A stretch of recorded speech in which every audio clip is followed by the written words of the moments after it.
वर्तमान में executive councillor Ladakh autonomous hill development council के मुमताज हुसैन जी, हमारे प्रत्याशी मिर्जा हुसैन जी,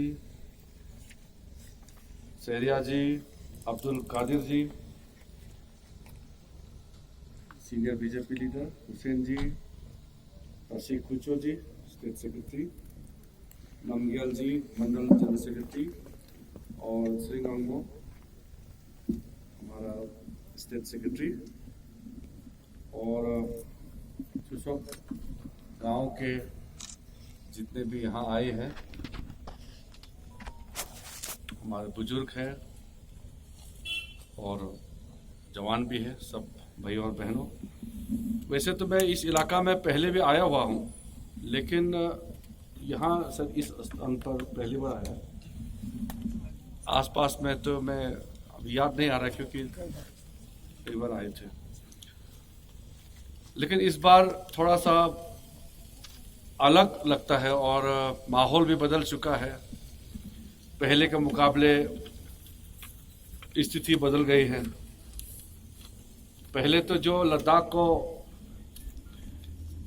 जानते हैं और जो लद्दाख को समझते हैं, वो लोग लद्दाख के बारे में बात करते थे और बहुत कम लोग जानते थे। आज पूरा हिंदुस्तान लद्दाख को जानते हैं क्योंकि सरकार का बहुत बड़ा फैसला हुआ। लद्दाख को यूनियन टेरिटरी मिल गया और उसके जरिए विकास का काम भी शुरू हुआ। जब हम शुरू में आए थे, मुझे याद है हम जब एमपी थे और यहाँ तो बीजेपी का बहुत ही कम प्रेजेंस था। हमारा डिस्ट्रिक्ट प्रेसिडेंट और कुछ काम करने वाले बहुत कम थे बीजेपी के, और चुनाव भी नहीं जीतते थे बीजेपी उस समय। एमपी का तो छोड़ दीजिए, एमएलए छोड़ दीजिए, काउंसिल में भी एक भी नहीं थे बीजेपी का। ऐसे भी समय था। लेकिन तब मैंने उस समय कहा था कि लद्दाख ऐसे एक परिस्थिति में बसा हुआ है, जब तक बीजेपी जैसे पार्टी, राष्ट्रवादी पार्टी सरकार नहीं बनाएगी, तब तक लद्दाख जैसे इलाका को ध्यान में रखना मुश्किल है। क्योंकि दिल्ली का सोच से बहुत दूर है। दिल्ली में जो लोग राज करते हैं वो तो कहाँ याद करेगा, श्रीनगर वाला ही आपको याद नहीं करते। जम्मू श्रीनगर में जो लोग बड़ा बड़ा पोजीशन लेकर के बैठे हैं, रेस्पॉन्सिबल लोग हैं, उनके दिमाग में भी लद्दाख एक टेरिटोरी है, बस कुछ लोग रहते हैं। एरिया तो सबसे बड़ा है। जम्मू रीजन और कश्मीर रीजन दोनों को मिलाने से भी लद्दाख का आधा भी नहीं होता है, इतना बड़ा है लद्दाख। लेकिन जनसंख्या कम है, दूर दराज है, इसलिए लद्दाख का वैल्यू नहीं था। तो लोग लद्दाख को एक एक्स्ट्रा बहुत ही दूर दराज वाला इलाका है और जहां वोटों का गिनती का कोई महत्व नहीं है। एक ही एमपी बनता है पूरा लद्दाख में और एमएलए यहां से शायद 3 है। तो इसका कहाँ वैल्यू होता है, उसमें ऐसे में वैल्यू नहीं होता है। डेमोक्रेसी में बोलते हैं ना, डेमोक्रेसी में नंबर गिनती करता है। नंबर, लोग कहते हैं कि जिसका पास संख्या है उसी का पास बल है। और लद्दाख में तो जनसंख्या बहुत कम है, तो जहां एक एमपी है और यहां लेह में पूरे डिस्ट्रिक्ट में इतना कम एमएलए है, तो उसमें तो श्रीनगर वाला भी सोचते हैं कि सरकार बनाना है तो अभी वो वहीं ठीक करना पड़ेगा। पूरा लद्दाख जीत जाएगा तो अभी तो सरकार नहीं बनती है, तो वैल्यू नहीं होता था। तो नरेंद्र मोदी जी ने एक बात, भारतीय जनता पार्टी का बड़ा कन्वेंशन हुआ, उसमें ये बात को कही थी कि हमको नंबर से आगे चलना है। नंबर जो है, ठीक है, सरकार बनाने के लिए नंबर चाहिए, लेकिन कुछ इलाका ऐसा होता है जो नंबर से देखेंगे तो फिर राष्ट्र के लिए ठीक नहीं है। तो लद्दाख हो गया, ये जैसे हमारा नॉर्थ ईस्ट में सिक्किम हो गया, अरुणाचल, नागालैंड, मणिपुर, दो दो तीन तीन एक एक एमपी होते हैं, तो उसमें नंबर हम नहीं देखेंगे। वहाँ का विकास, वहाँ के लोगों का भला के लिए हम राष्ट्र दृष्टि से हम देखेंगे और उनको हम भविष्य में मेन स्ट्रीम में जोड़ेंगे। तो मैं जब उस समय यही बात सबको कहा था कि जब तक बीजेपी सरकार नहीं बनेगा तब तक यहाँ कोई आपको देखभाल करने वाला नहीं है। अपने आप जब ले में घूमता है तो सोचते हैं आप भी, चलो हमारा भी एक इलाका है, बड़ा है, अपने आप में तो कोई कमजोर नहीं है, अपना खा पी के तो बैठता है, मेहनत करता है, खेती बाड़ी करता है, अपने से हजारों साल से जी रहा है, कोई किसी ने किसी को संभाला नहीं है। आपने अपना मेहनत से आपने आज तक पहुंचा है। लेकिन जब एक मॉडर्न सोसाइटी बन गया, डेमोक्रेटिक सेटअप बन गया, तो सरकार का रोल होता है, सरकार को मदद करना पड़ता है। तो इस दृष्टि से जब यूनियन टेरिटरी बना तो सिर्फ आप ही नहीं, हम ही नहीं, भारत में जितने भी राष्ट्रवादी विचार के जितने भी लोग हैं, सबने सोचा कि ये बहुत अच्छा निर्णय हुआ कि आर्टिकल 370 के नाम से सारा चीज यहाँ बंद रखा हुआ है, आपको कुछ मिल नहीं रहा था। अभी जैसे मेरे पास में बहुत से मेमोरेंडम आए हैं,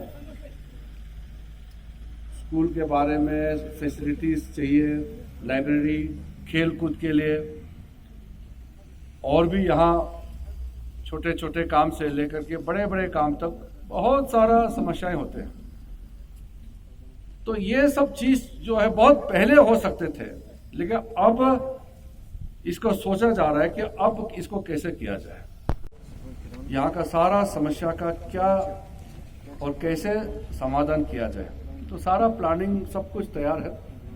कोविड के चलते जो महामारी आया, इसके वजह से थोड़ा सा स्लो हो गया, लेकिन अभी फिर से पिकअप शुरू हो जाएगा। बजट एलोकेशन बहुत अच्छा हुआ। आपका जो लोकल डेवलपमेंट के लिए एक काउंसिल के लिए जो पैसे देते थे उसका 3-4 गुना हो गए, और सेंट्रल से जो फंड फ्लो होते हैं, अब आपको श्रीनगर से जम्मू से आने का जरूरत नहीं है। पैसा अभी सीधा यूनियन टेरिटरी होम मिनिस्ट्री से सीधा यहाँ ले में आएंगे, और आपका सारा लद्दाख का विकास सीधा सीधा होगा। कोई बीच में बिचौली या बीच में बदमाशी नहीं कर सकता है। तो इस दृष्टि से आपका मेमोरेंडम मैंने देखा है, और ये मेमोरेंडम को समझते हुए मैं आपको इतना कह सकता हूं कि जो बेसिक आपका डिमांड है, इसको पूरा करने में बहुत ज़्यादा समय नहीं लगेगा। हमारे मंत्रालय का भी कुछ इश्यूज है, हमारा जो माइनॉरिटी मिनिस्ट्रीज में भी काफ़ी चीज़ किया जा सकता है, और ख़ास करके खेल कूद को लेकर के यूथ अफेयर्स एंड स्पोर्ट्स का जो मामला है, मैंने यहाँ ऑलरेडी कह चुका हूँ लेफ्टिनेंट गवर्नर ऑफिस में कि लद्दाख के अंदर में जो बड़ा बड़ा गांव है, मेन गांव है, जैसे कि ये गांव भी बड़ा गांव है, चिशोत बड़ा गांव में माना जाता है इस एरिया में, तो यहाँ तो ये सबसे बड़ा गांव माना जाता है इसको। यहाँ एक आइडेंटिफाई करें स्कूल या कोई सेंटर आप आइडेंटिफाई करें जहाँ खेल कूद होते हैं, जैसे यहाँ लिखा हुआ है, आप पोलो गेम्स हो या आइस स्केटिंग हो और उसके अलावा कुछ भी गेम हो जहाँ चलता है, एक ऐसा आप आइडेंटिफाई करें, उसको हम खेलो इंडिया सेंटर डिक्लेयर करेंगे, गांव का स्मॉल खेलो इंडिया सेंटर। तो उसके लिए फंडिंग हम भी देंगे, मदद हमारा मंत्रालय से भी होगा और प्रशासन से भी, राज्य सरकार से भी होगा।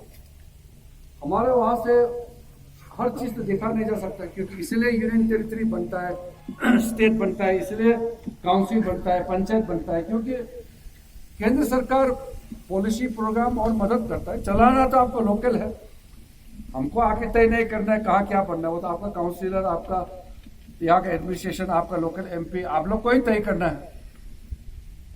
तो जो बेसिक जरूरी है वो हम मदद करेंगे। मैं एडमिनिस्ट्रेशन को भी बोल दूंगा कि चुनाव के बाद ये जो खेलो इंडिया सेंटर जो है जल्दी आइडेंटिफाई किया जाए, जहाँ से हम कुछ सामान भी मदद करेंगे और कुछ पैसे भी हम मदद करेंगे। और यहाँ आपके होम मिनिस्ट्री के माध्यम से सेंट्रल गवर्नमेंट का जो फंड आता है यूनियन टेरिटरी के लिए, उसके माध्यम से भी आपका एलोकेशन होगा। अभी बताया गया कि स्पोर्ट्स के लिए 15 लाख बोला है, तो वो हर ब्लॉक या काउंसिल इस दृष्टि से 15 लाख कम होता है, उसका इजाफा होना चाहिए, उसका भी हम लोग तरीका निकालेंगे। यहाँ के युवाओं में प्रतिभा है, टैलेंटेड है, खेलना चाहता है, लेकिन सुविधा नहीं है, इसलिए हमने 2 बार आया यूनियन टेरिटरी बनने के बाद। पहले बार जब आए थे तो आइस हॉकी का एक कंपटीशन, पैसा हम नहीं दिया मेरे मंत्रालय से, मैंने कहा कि आइस हॉकी का नेशनल लेवल का एक प्रतियोगिता लगाई है, चैंपियनशिप, बहुत अच्छा सा किया। लेकिन आइस हॉकी लोग खेलते हैं, बच्चे को भी मैंने देखा, लेकिन फैसिलिटी नहीं था, उसका स्टेडियम ठीक नहीं था, बैठने का जगह ठीक नहीं था, तो उसको स्टैंडर्ड करने के लिए मैंने ऑलरेडी कह दिया कि उसका पैसे भी हम देंगे। और साथ साथ में जो कमिटमेंट मैंने पिछली बार दिया था, वो अभी 3 सप्ताह पहले आके कमिटमेंट को भी हमने पूरा किया। आपका ट्रैक एंड फील्ड जो एयरपोर्ट के सामने में है, उसको भी उसी दिन शिलान्यास हो गया, काम चालू। और जिम्नाजियम हॉल जहां प्रैक्टिस करते हैं, आपका फिजिकल एक्सरसाइज, आपका जिम वगैरह जो होते हैं, उसका भी पैसा दे करके काम अभी शुरू हो गया, सारा प्रोसेस हो गया। उसके अलावा नुब्रा वैली में हो या करगिल साइड में, जंस्कार साइड में हो, चाहे वो चुशुल साइड में, छंगथंग साइड में हो, या मेन आपका इस ले इलाका में हो, मेन पॉइंट में जो चीज़ करना चाहिए हम करेंगे। और लद्दाख में अपने आप पॉपुलेशन कम है, लेकिन यहाँ परिस्थिति बहुत कठिन है, तो हर गेम यहाँ पॉपुलर नहीं हो सकता है, तो जो यहाँ के लिए सुइटेबल है उसको हम और बढ़ावा देंगे। हमारा वहाँ नियम है कि नेशनल स्पोर्ट्स फेडरेशन बनाने के लिए हर स्टेट और यूनियन टेरिटरी में उसका एसोसिएशन होना पड़ता है। तो मैंने आइस हॉकी के लिए वो नियम को मैं हटाया कि आइस हॉकी हर जगह खेलता नहीं। अब तमिलनाडु, केरला, बॉम्बे में तो आइस हॉकी खेलेगा नहीं, वहाँ बर्फ तो पड़ता नहीं, तो ऐसे नियम बना के कोई फायदा नहीं। तो हमने नियम को भी चेंज कर दिया। अभी हम लोग 3-4 स्टेट होगा, जैसे बर्फ जहाँ पड़ता है, ठंडा जगह, कश्मीर है, लद्दाख है, और हिमाचल, उत्तराखंड, सिक्किम, अरुणाचल, ये 5 स्टेट को लेकर के भी हम इसको नेशनल स्पोर्ट्स फेडरेशन डिक्लेयर करेंगे। उसका पहला जो प्रेसिडेंट सेक्रेटरी जो भी होगा वो लद्दाख से ही चलाएंगे। वो फॉर्म वगैरह तैयारी करने में वो शायद वो लोग थोड़ा सा टाइम लग रहा है, लेकिन मैंने कह दिया कि उसको जल्दी किया जाए, ताकि हम उसका फाइनेंशियल सपोर्ट भी जल्दी करना चाहते हैं। क्योंकि नियम से हम लोग डायरेक्ट पैसा देता नहीं, प्लेयर्स को डायरेक्ट पैसा नहीं देते, हम फेडरेशन को देते हैं, फिर उसका खर्चा, ट्रेनिंग, कोच वगैरह हम देते हैं। तो ये मदद करने के लिए फेडरेशन बनाना जरूरी होता है। जो आने वाला दिन में विंटर गेम्स होगा, तो अभी 2 जगह हो रहे हैं। गुलमर्ग में विंटर गेम्स बहुत बड़ा तरीका से होता है, क्योंकि वहाँ सुविधा ज़्यादा है और वह बर्फ भी उस हिसाब से पड़ता है, तो वहाँ का जो इवेंट बड़ा होता है, हमने पिछले साल शुरू कराया और यहाँ आइस हॉकी शुरू कराया। तो इस बार भी हम 2 जगह करेंगे। एक विंटर गेम्स जो यहाँ सुइटेबल है वो हम लेह में करेंगे, और दूसरा विंटर गेम्स, खेलो इंडिया विंटर गेम्स, श्रीनगर, वहाँ गुलमर्ग में करेंगे, और 100% फंडिंग वो हमारे मंत्रालय से हम करेंगे। यहाँ 1 रुपया भी आप लोगों को खर्चा करने का जरूरत नहीं है। तो इस तरह का हम लोग काफ़ी चीज़ कर रहे हैं। वो मैंने आपको 1-2 चीज़ बताया, इस तरह का बहुत चीज़ होता है जो मैं पिछले 30 साल से राजनीति में हूँ और कितना साल से मैं MP होकर के देखा हूँ। कुछ भी नहीं था, बुरा हाल था। अभी मैं यहाँ मीटिंग आने से पहले 8 ब्रिज वीडियो कॉन्फ्रेंसिंग के माध्यम से इनॉग्रेशन करके आया। सोचे अभी 1 घंटा पहले राजनाथ सिंह जी, हमारे रक्षा मंत्री, वहाँ वीडियो कॉन्फ्रेंसिंग से उसने बटन दबाया और 8 ब्रिज लद्दाख का है। पहले एक ब्रिज के लिए कितना वो आप इंतजार करता, कांग्रेस के जमाने में 1 ब्रिज के लिए रोते रहना पड़ता था कि भाई कब करेंगे। अभी देखिए 1 साल में अभी 8 ब्रिज आज इनॉग्रेशन कराया। तो मैंने BRO के कल जो चीफ इंजीनियर ब्रिगेडियर मेरे पास आए थे रात में, और डीजी बीआरओ हरपाल सिंह को भी बोला, वो बोला सर ये तो कुछ भी नहीं है, आने वाला दिन में पूरा लाइन लगा हुआ है और होने वाला है। तो ये चीज अब शुरू हुआ है जब से नरेंद्र मोदी जी इस देश का प्रधानमंत्री बना है, तब लद्दाख जैसे इलाकों, बॉर्डर एरिया का बिल्कुल सही तरीके से डेवलपमेंट शुरू हुआ है।